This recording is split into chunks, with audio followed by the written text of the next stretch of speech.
Kekerasan dalam rumah tangga khususnya yang menimpa perempuan memang menjadi salah satu problem sosial dan problem hukum yang terus terjadi di Indonesia. Kita menyaksikan bahwa semakin maraknya kasus kekerasan dan pelecehan seksual yang terjadi di ruang publik, baik itu di transportasi umum, tempat kerja, rumah sakit, bahkan naasnya lagi di lingkungan pendidikan. Dalam perspektif Islam, pelecehan seksual adalah pelanggaran terhadap konsep kehormatan, al-'ir. Salah satu tantangan utama dari undang-undang penghapusan kekerasan dalam rumah tangga misalnya adalah rendahnya kesadaran masyarakat bahwa kekerasan dalam rumah tangga itu sesungguhnya adalah kejahatan, bukan hanya persoalan domestik yang cukup diselesaikan secara internal saja.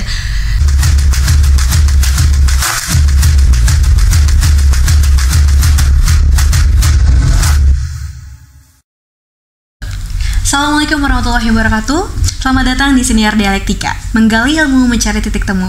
Perkenalkan, saya Ida. Teman-teman semuanya, Siniar Dialektika ini merupakan forum dialektika yang diselenggarakan oleh Fakultas Syariah dan Hukum UIN Syarif Hidayatullah Jakarta, yang akan membahas tema-tema hukum yang aktual dengan narasumber kece kita, yaitu guru besar ataupun dosen dari Fakultas Syariah dan Hukum UIN Jakarta. Sangat tepat pada momentum Kartini minggu lalu, episode kali ini perdana dari Siniar Dialektika yang akan membahas tentang perempuan dan anak dalam perspektif hukum Islam. Seperti kita ketahui bahwasanya sosok Raden Ajeng Kartini memperjuangkan pendidikan dan kesetaraan pada perempuan di Indonesia. Melalui diskusi hari ini, tujuannya kita dapat membuka wawasan baru mengenai apa yang sebenarnya kedudukan perempuan dan juga anak dalam perspektif hukum Islam sendiri, yang nantinya insya Allah dapat memberikan perspektif solutif atas berbagai permasalahan keluarga di era modern kali ini. Dan teman-teman Siniar Dialektika, yang bikin episode ini makin spesial, kita kali ini kedatangan narasumber keren, yaitu Profesor Dr. Hajah Mesraini MAG.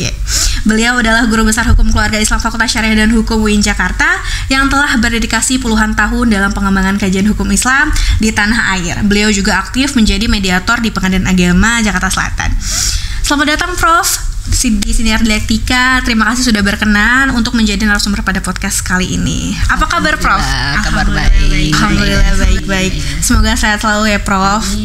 Gimana nih Prof, minggu lalu kan kita sudah Kartinian. Bagaimana sih sebenarnya nih Prof?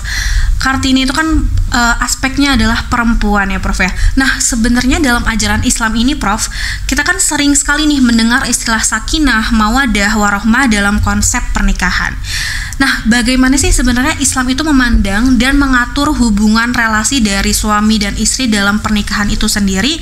Dan karena gini Prof, saya tuh sering sekali mendengar komentar-komentar atau melihat komentar-komentar netizen ya, netizen plus 62 gitu ya Prof ya, bahwasanya pernikahan itu ada konsep atasan dan bawahan antara relasi suami dan istri. Sebenarnya itu bagaimana sih Prof kalau dalam pandangan Islam sendiri? Terima kasih Mbak Ida, pertanyaan ini sangat penting dan relevan, apalagi dalam momentum Hari Kartini seperti yang Mbak Ida sampaikan tadi, bahwa Hari Kartini itu merupakan sebuah peringatan yang tidak hanya mengangkat isu kesetaraan gender, tetapi juga tentang bagaimana perempuan termasuk sebagai istri diposisikan secara bermartabat dalam sistem sosial dan hukum, termasuk hukum keluarga Islam. Nah, kembali ke pertanyaan tadi, sebenarnya dalam doktrin hukum keluarga Islam, relasi antara suami dan istri dibangun bukan atas dasar dominasi, bukan relasi atasan dan bawahan seperti yang Mbak Ida sampaikan tadi itu, bukan. Tapi relasi suami istri itu dibangun atas dasar kemitraan, kesejajaran, saling membutuhkan dan saling melengkapi. Hal ini bisa kita lihat misalnya dalam ayat Al-Quran disebutkan hunna libasulakum wa antum libasulahunna. Apa tuh artinya Prof? Istri itu pakaian bagi suami dan suami adalah pakaian bagi istrinya. Nah ini bahasanya bahasa kiasan. Libas, pakaian dalam bahasa Arab. Artinya apa? Libas pakaian itu, apakah memang benar suami memakai istri dijadikan pakaian? Tidak kan? Nah, tapi ini adalah bahasa kiasan. Libas pakaian itu kan fungsinya ada dua setidaknya. Satu, untuk menutupi kekurangan yang ada. Kita kalau nggak pakai baju nih Mbak Ida, kelihatan kan? Kelihatan nih. Kulitnya, kalau ada burik-buriknya. Kalau ada noda-nodanya. Iya, jadi menutupi aurat kan dalam Islam. Nah, pasangan itu fungsi pertamanya adalah untuk tadi itu, menutupi kekurangan pasangannya gitu kan. Selanjutnya, fungsi pakaian kedua itu adalah melindungi tubuh. Biar orang tidak kedinginan ketika udah cuaca dingin atau tidak kepanasan. Dengan adanya pakaian itu bisa melindungi tubuh. Maka pasangan itu sesungguhnya adalah berfungsi untuk melindungi pasangannya yang lain. Karena itulah tadi relasi suami istri bukan relasi dominasi, tapi relasi kemitraan yang didasarkan atas prinsip tadi itu saling membutuhkan dan saling melengkapi gitu. Oke, jadi sebenarnya relasi suami istri ini bukan dominasi atasan bawahan, bukan pekerja dan bawahan dan sebagainya, tapi tentang kemitraan, tentang partner itu sendiri gitu ya Prof ya. Sebenarnya bicara tentang perlindungan perempuan, tadi kan Prof juga sempat mention kalau misalkan memang akhirnya perempuan dan laki-laki ini akhirnya berpartner dalam pernikahan, dalam hubungan gitu ya. Indonesia sendiri kan memiliki beragam peraturan nih Prof yang mengadopsi nilai-nilai Islam itu sendiri. Bahkan kita kan juga punya kompilasi hukum Islam ya, KHI. Ya, menurut pandangan Prof nih Prof, sejauh mana sih sebenarnya hukum Islam yang berlaku di Indonesia saat ini sudah berhasil mengakomodasi nilai-nilai dan hak-hak dari perempuan itu sendiri? Dan apa sih sebenarnya masih perlu diperkuat gitu Prof? Kalau kita bicara tentang hukum Islam yang berlaku di Indonesia, maka yang dimaksud itu adalah norma-norma yang bersumber dari fikih yang sudah dirumuskan oleh para fuqaha klasik, itu telah diakomodasi dalam hukum positif di Indonesia, seperti kompilasi hukum Islam di Indonesia, ada undang-undang perkawinan, ada sejumlah jurisprudensi di peradilan agama gitu kan. Nah, secara formal kita bisa katakan bahwa hukum Islam di Indonesia sudah menyediakan perangkat perlindungan terhadap perempuan dalam relasi antara suami dan istri tadi itu. Misalnya saja dalam pernikahan perempuan diberikan hak yang jelas kok. Ada mulai dari awal akad nikah ada mahar, ada nafkah, ada muasyarah bil ma'ruf, memperlakukan pasangan secara baik.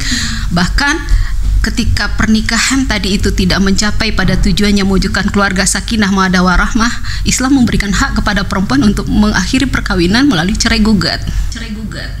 Iya, oke. Benar, jadi emang perempuan ini punya kedudukan yang mulia dalam Islam, dan bahkan ketika perempuan tersakiti ya tersakiti ya Prof ya. Maksudnya ketika perempuan itu akhirnya mendapatkan perlakuan yang bisa kita bilang buruk dari pasangannya, dari partnernya, Islam akhirnya tetap memuliakan perempuan dengan memberikan hak perempuan untuk hidup bahagia lagi. Jadi tidak boleh tersakiti lagi gitu ya Prof ya, kurang lebihnya ya. Karena gini nih Prof, saya tadi agak sempat survei sedikit Prof dari Kementerian Pemberdayaan Perempuan dan Pelindungan Anak, bahwasanya kekerasan itu terjadi di Indonesia sebanyak 6.847. Perempuan ini menjadi korban terbanyak Prof, sebesar 5.800-nya. Jadi agak lebih memprihatinkan sekali, apalagi ternyata kekerasan ini tuh di rumah tangga menjadi aspek yang tertinggi dari aspek lingkungan lainnya yang sebesar 4.261. Itu data Januari 2025 Prof. Sebenarnya consider saya di sini adalah bagaimana akhirnya kalau misalkan ada kasus yang mungkin tidak tercatat ya Prof ya. Ini saja yang tercatat sudah segitu banyak ya Prof ya. Kalau dari Prof sebagai seorang akademisi dan pakar hukum keluarga Islam, sebenarnya Prof dalam melihat fenomena ini gimana Prof? Kayak kekerasan di mana-mana, kekerasan banyak di perempuan, kekerasan di rumah tangga, gimana sih Prof? Terima kasih Mbak Ida. Pertanyaan ini menyentuh persoalan yang sangat krusial dan memprihatinkan, sangat memprihatinkan sekali. Kekerasan dalam rumah tangga khususnya yang menimpa perempuan memang menjadi salah satu problem sosial dan problem hukum yang terus terjadi di Indonesia. Dan ini sangat ironis karena rumah tangga sejatinya adalah tempat paling aman, tempat paling damai bagi setiap individu, terlebih bagi perempuan sebagai istri dan ibu. Ternyata di situ perempuan mengalami kekerasan. Nah, menurut saya fenomena KDRT, kekerasan dalam rumah tangga ini, baik secara fisik, secara verbal maupun secara psikologis, adalah pelanggaran serius terhadap nilai-nilai dasar ajaran Islam. Islam meletakkan fondasi pernikahan di atas dasar prinsip sakinah, mawaddah, dan rahmah, ketenangan, kenyamanan, penuh cinta dan kasih sayang. Nah, kekerasan dalam rumah tangga jelas bertolak belakang dengan prinsip ini. Bahkan Al-Quran secara eksplisit itu melarang melakukan perzaliman terhadap seseorang, melakukan kezaliman terhadap pasangannya. Dalam surat An-Nisa ayat 19 misalnya, Allah memerintahkan agar suami memperlakukan istrinya dengan muasyarah bil ma'ruf, wa'ashiruhunna bil ma'ruf. Perintah perlakukanlah pasanganmu, istrimu tadi itu dengan cara yang ma'ruf. Jadi hidup bersama dengan cara yang baik dan bermartabat. Bahkan Rasulullah SAW sendiri pernah secara tegas menyebutkan khairukum li ahlihi. Sebaik-baiknya kamu itu adalah yang paling baik terhadap keluarganya. Terbaik terutama adalah baik terhadap istrinya. Maka KDRT dalam perspektif hukum Islam bukan hanya bentuk kezaliman, tapi juga pelanggaran moral dan spiritual. Oke. Pasti Prof juga lebih banyak banget interaksinya ya Prof, karena Prof juga aktif menjadi mediator ya di pengadilan agama Jaksel. Jadi kayak banyak banget melihat tentunya Prof ya fenomena seperti itu. Sebenarnya tentang ini sih Prof, kayak apa sih, kan tentang perlindungan perempuan lagi nih Prof. Tantangannya tuh bukan cuma di rumah ya Prof ya, tapi juga di umum, di transportasi, di tempat kerja, hingga lembaga pendidikan, atau bahkan akhir-akhir ini tuh sering banget Prof ngelihat berita yang lebih bikin nyesek tuh bahwasanya yang melakukan kekerasan, yang melakukan pelecehan terhadap perempuan itu tuh dari orang-orang yang maaf banget, itu dari profesi yang kita bisa anggap mulia Prof. Ya Allah, itu sangat-sangat memprihatinkan. Maksudku bahwasanya ya tidak bisa memandang profesi, tapi memang bagaimana akhirnya seseorang itu mengimplementasi nilai-nilai yang memang Islam sudah ada ya Prof ya. Karena saya juga agak sedikit survei tadi Prof, kalau misalkan di kekerasan seksual di ruangan publik itu sebesar 12.000 Prof. Wow, ini menurut Prof sendiri sebenarnya nilai-nilai Islam yang diterapkan untuk menciptakan ruang publik yang lebih aman dan bermartabat bagi perempuan itu sebenarnya nilai yang apa Prof maksudnya? Dan apa sih maksudnya, kayak akhirnya prinsip-prinsip dalam Islam ini ada nggak Prof yang bisa diimplementasikan secara spesifik gitu tentang, ya maksudnya dengan berharap kita nggak ada kekerasan atau pelecehan lagi di ruangan publik gitu Prof. Benar Mbak Ida, apa yang disampaikan tadi ini, bahwa akhir-akhir ini kita menyaksikan bahwa semakin maraknya kasus kekerasan dan pelecehan seksual yang terjadi di ruang publik, baik itu di transportasi umum, tempat kerja, rumah sakit, bahkan naasnya lagi di lingkungan pendidikan. Sebagian besar korbannya adalah perempuan. Nah, ini bukan hanya krisis moral atau sosial, tapi juga persoalan hukum, perlindungan dan keadilan. Ya, kita mungkin menggarisbawahi itu gitu. Nah, kekerasan seksual di ruang publik ini seringkali tidak berdiri sendiri sesungguhnya, tapi lahir dari kombinasi beberapa faktor, diantaranya lemahnya pengawasan, relasi kuasa yang tidak setara, budaya permisif dan minimnya keberanian korban untuk bersuara.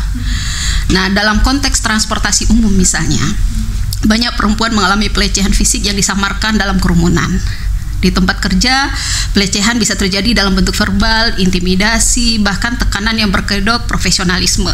Bahkan di rumah sakit, perempuan dalam kondisi sakit bisa menjadi sasaran karena posisinya yang sangat rentan. Nah, di lembaga pendidikan, relasi dosen dan mahasiswa, guru dan murid terkadang bisa disalahgunakan karena ketimpangan kuasa tadi itu gitu kan. Nah, hukum Islam memerintahkan kita untuk menjaga kehormatan, baik di rumah apalagi di ruang publik. Dalam perspektif Islam, pelecehan seksual adalah pelanggaran terhadap konsep kehormatan al-'ird, dan itu sama seriusnya dengan pelanggaran terhadap nyawa dan harta. Ada hifzun nafs dan hifzul mal gitu, seperti itu. Nah, dalam Al-Quran surat An-Nur sendiri, Allah telah memerintahkan kita untuk menjaga pandangan, menjaga kehormatan, dan tidak mendekati zina, termasuk melalui isyarat atau tindakan yang menjurus pada kekerasan seksual seperti itu.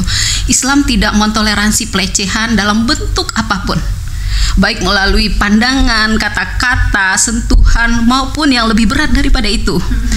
Maka tanggung jawab menjaga ruang publik yang aman adalah kewajiban bersama, mulai dari individu, keluarga, hingga bahkan negara seperti itu. Nah, di sini hukum keluarga hukum keluarga Islam terutama ya, memiliki kontribusi penting. Keluarga adalah tempat pendidikan awal tentang adab, tentang etika, tentang penghormatan terhadap lawan jenis, seperti itu Mbak.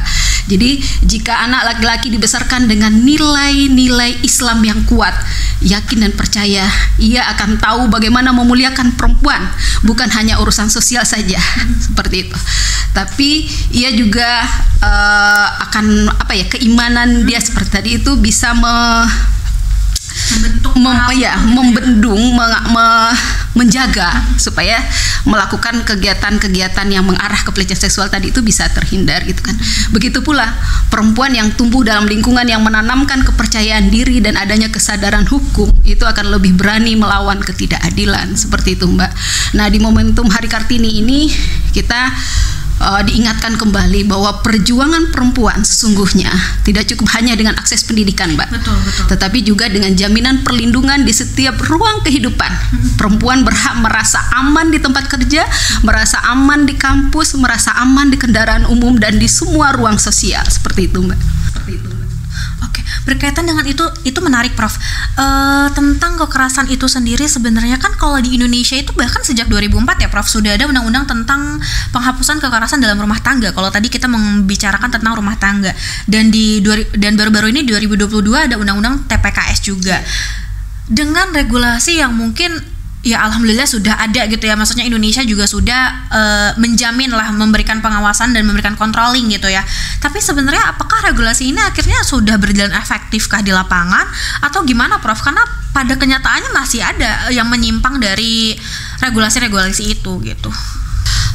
Saya memandang bahwa kehadiran dua regulasi penting ini, yaitu Undang-Undang Nomor 23 tahun 2004 tentang penghapusan kekerasan dalam rumah tangga dan Undang-Undang Nomor 12 tahun 2022 tentang tindak pidana kekerasan seksual, itu adalah langkah maju menurut saya dalam perlindungan terhadap perempuan di Indonesia. Jadi secara normatif kedua undang-undang ini sangat progresif, menunjukkan bahwa negara hadir untuk membela dan melindungi martabat manusia, khususnya perempuan dan anak dari kekerasan baik di ruang privat maupun di ruang publik. Namun, pakai namun, Mbak. Ya. Sabar, Bu, kayak namunnya ini bikin saya takut nih. Kayaknya apa nih, Bu? Bila kita bicara efektivitas pelaksanaan di lapangan, nah, maka saya harus mengatakan masih banyak pekerjaan rumah untuk kita semua. Salah satu tantangan utama dari Undang-Undang Penghapusan Kekerasan dalam Rumah Tangga misalnya adalah rendahnya kesadaran masyarakat bahwa kekerasan dalam rumah tangga itu sesungguhnya adalah kejahatan, bukan hanya persoalan domestik yang cukup diselesaikan secara internal saja. Ini pemahaman ini yang harus kita luruskan ke masyarakat. Banyak perempuan yang enggan melapor karena tekanan sosial, faktor ekonomi, bahkan karena tidak yakin akan adanya perlindungan hukum yang berpihak kepada mereka. Adanya jaminan keadilan untuk perempuan itu. Lalu kalau kita lihat undang-undang yang tadi itu, yang undang-undang TPKS kan, saya mengapresiasi substansinya yang sangat luar biasa komprehensif dan berpihak pada korban.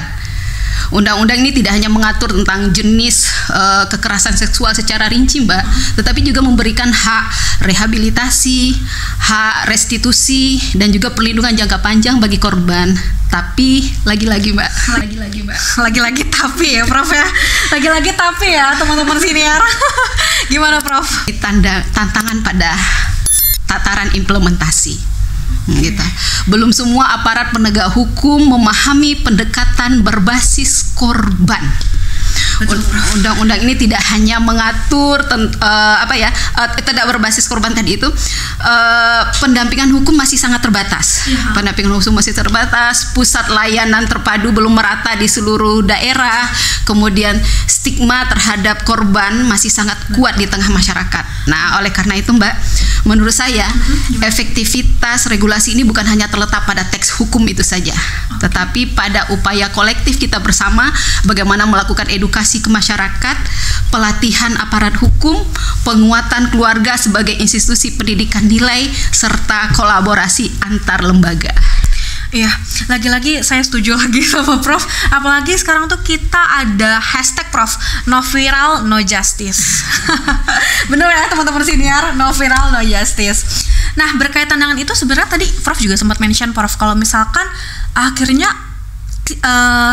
titik korban itu tuh tidak terlihat, tidak menjadi edukasi kepada khalayak umum bahwasanya korban ini penting, karena ini berkorelasi dengan ini sih, Prof. Ini saya mungkin menggambarkan kasus yang di realitas sosialnya lah, Prof ya.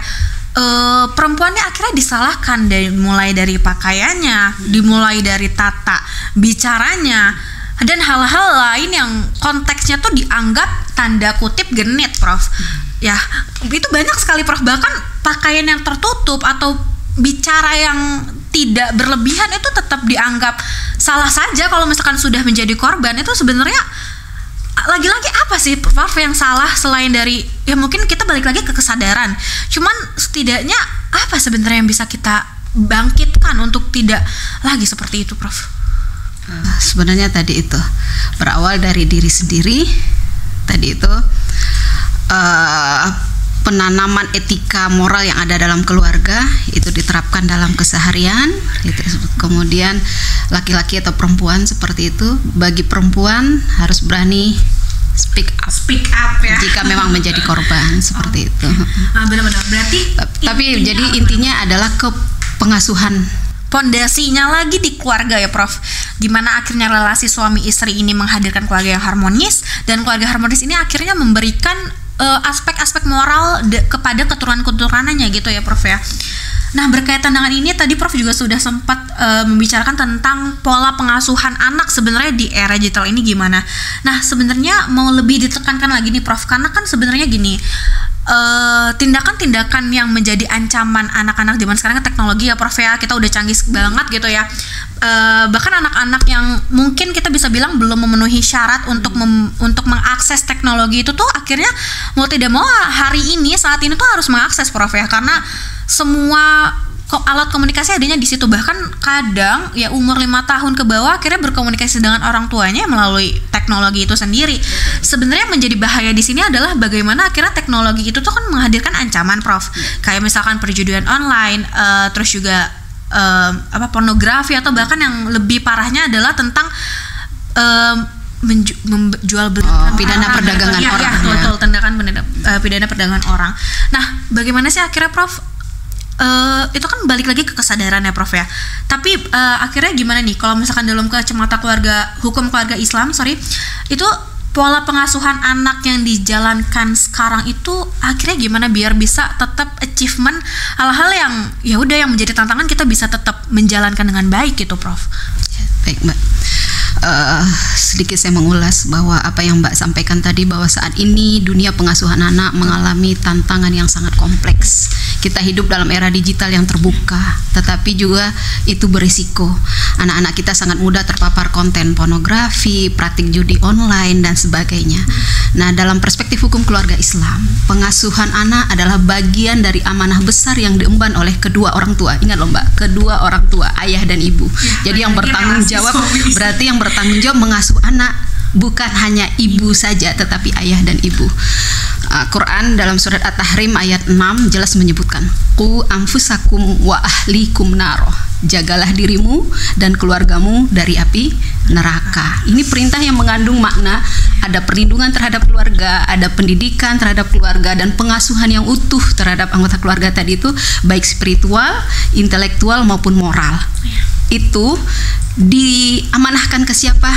Kedua orang tua. Jadi pengasuhan tadi itu ibu dan ayah berkewajiban secara bersama-sama. Nah, selanjutnya Mbak, Islam itu juga menempatkan anak sebagai anugerah dan titipan Allah. Ini mungkin yang kita harus pahami bersama, bahwa anak itu adalah anugerah dan titipan Allah yang harus dijaga melalui proses tarbiyah, pendidikan, keteladanan yang diberikan oleh orang tua, dan juga penjagaan dari lingkungan yang bisa merusak dia. Nah, hukum Islam melindungi anak melalui maqasid syariah. Maqasid syariah, apa itu maqasid syariah? Tujuan utama disyariatkannya hukum Islam: hifzuddin, hifzun nafs, hifzul akal, hifzun nasal, dan hifzul mal. Maka saat anak-anak kita terancam oleh pornografi, terancam oleh judi online, itu sejatinya bukan hanya kejahatan sosial, tapi juga pelanggaran terhadap prinsip-prinsip yang paling mendasar dalam hukum Islam, yaitu maqasid syariah. Nah, di Indonesia, norma hukum Islam yang tercermin dalam kompilasi hukum Islam, Undang-Undang Perkawinan, Undang-Undang Perlindungan Anak, sebenarnya telah memberikan fondasi bagi perlindungan anak, Mbak. Jadi, hak anak atas pengasuhan yang aman, pendidikan yang bermartabat, dan lingkungan yang sehat, semuanya sudah diatur. Namun tantangannya adalah apakah pengasuhan kita sudah adaptif terhadap ancaman digital yang begitu masif.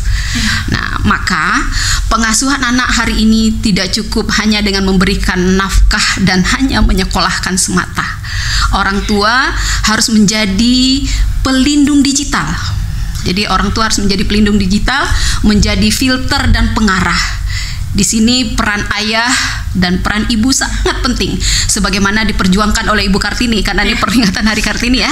Sebagaimana diperjuangkan oleh Ibu Kartini, pendidikan yang membebaskan dan membentuk karakter. Nah Mbak, saya memandang bahwa hukum keluarga Islam itu harus terus dikembangkan. Ya, harus adaptif ya. Betul, bukan hanya pada aspek normatifnya saja Mbak, tapi juga pada tataran aplikatifnya. Kita perlu mengarus utamakan kesedaraan digital dalam kurikulum keluarga Islam, perlu memberdayakan orang tua sebagai garda terdepan dalam perlindungan anak, dan menjadikan lembaga pendidikan serta pemerintah sebagai mitra aktif dalam membentuk sistem pengasuhan yang tangguh. Nah, jika Islam menegaskan bahwa setiap anak lahir dalam keadaan fitrah, maka tugas kitalah para orang tua, ayah dan ibu yang menjadikan dia seperti apa. Maka orang tua, pendidik dan pemangku kebijakan bertanggung jawab untuk menjaga fitrah itu agar tidak tercemari oleh budaya destruktif digital seperti yang Mbak Aida sampaikan tadi gitu. Jadi balik lagi semuanya tuh harus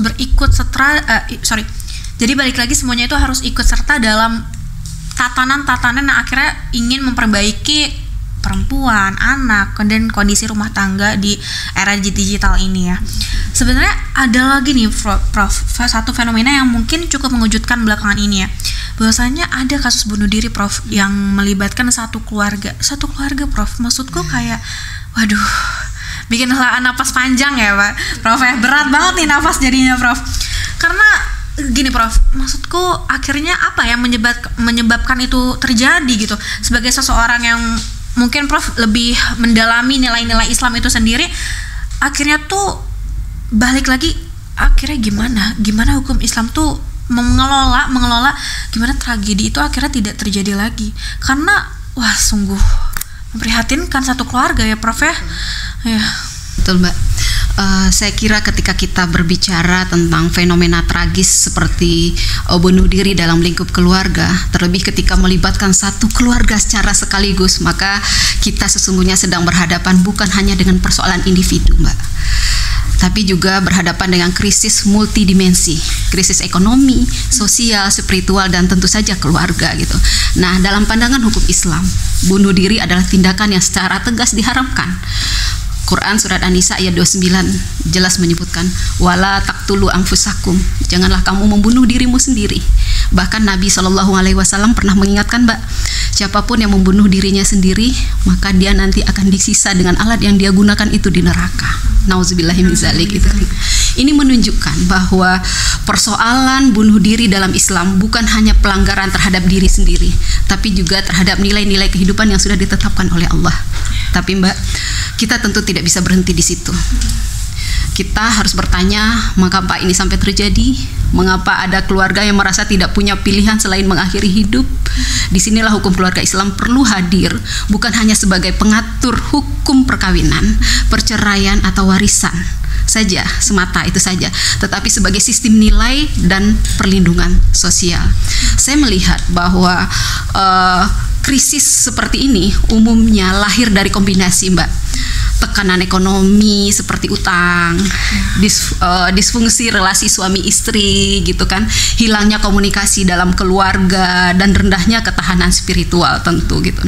Nah, dalam Islam keluarga adalah institusi utama untuk membangun kekuatan rohani dan mental. Maka jika fungsi keluarga melemah, dampaknya akan sangat luas Mbak. Oleh karena itulah dari perspektif hukum Islam, langkah preventif harus dilakukan secara menyeluruh. Setidaknya secara menyeluruh. Setidaknya ada dua tawaran saya Mbak. Pertama, harus ada penguatan literasi fiqhul usrah, fikih keluarga. Nah, masyarakat perlu dibekali pemahaman mendalam tentang tanggung jawab suami istri, pentingnya komunikasi dalam keluarga, pengelolaan emosi, serta bagaimana menyelesaikan konflik secara syar'i. Nah, bahkan sebelum menikah ini Mbak Aida udah nikah belum? Sebelum menikah perlu adanya edukasi pranikah. Itu harus diberikan gitu kan, sehingga ketika menghadapi persoalan dalam rumah tangga tidak lari ke dalam tadi bunuh diri seperti tadi itu yang pertama tadi. Jadi penguatan literasi fikih keluarga. Yang kedua tawaran saya adalah perluasan akses terhadap lembaga pendampingan keluarga, Mbak. Misalnya melalui adanya BP4, lembaga-lembaga konseling seperti itu. Bahkan ini bisa dibuat berbasis masjid, Mbak. Bahkan kita kampus-kampus keislaman pun juga bisa melakukan ini. Karena apa, Mbak? Karena banyak keluarga yang mengalami masalah serius tapi tidak tahu harus kemana mencari pertolongan. Betul. Jadi kalau saya dalam tanda kutip nih, Mbak, tragedi keluarga yang mengakhiri hidup itu bukan semata-mata karena kurang iman, tapi karena kurangnya ruang untuk mencari solusi. Untuk berekspresi. Betul. Gitu ya. Nah, dalam semangat Hari Kartini nih, Mbak, kita kaitkan dengan Hari Kartini, kita juga harus menekankan pentingnya ketahanan perempuan dalam keluarga, perempuan dan keluarga. Kartini mengajarkan kita tentang kekuatan berpikir, tentang keberanian melawan keputusasaan, pentingnya pendidikan bagi perempuan. Maka hari ini membangun keluarga yang kuat secara mental dan spiritual adalah bagian dari melanjutkan semangat Kartini dalam konteks kekinian. Terima kasih banyak, Prof. Sekaligus tadi juga menutup diskusi kita pada podcast hari ini. Terima kasih banyak, luar biasa sekali Prof atas penjelasannya. Terima kasih teman-teman senior dialektika.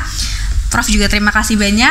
Biasa sekali Prof diskusi kita hari ini. Terima kasih banyak pada Profesor Dr. Haja Mesraini MAG yang telah berbagi perspektifnya dan wawasannya. Tentu teman-teman senior dialektika, alhamdulillah ini bermanfaat sekali tentunya, karena banyak sekali nih insight-insight penting yang bisa kita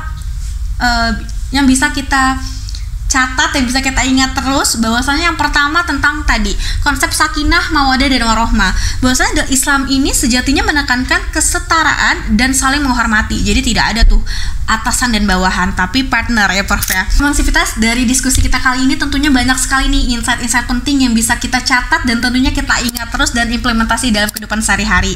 Yang pertama nih tentang konsep sakinah, mawadah warohmah yang tadi juga udah mention sama Prof Mesraini, bahwasanya Islam itu sejatinya tidak ada loh dominasi antara atasan dan bawahan, tetapi itu adalah bentuk partner dalam keluarga itu sendiri.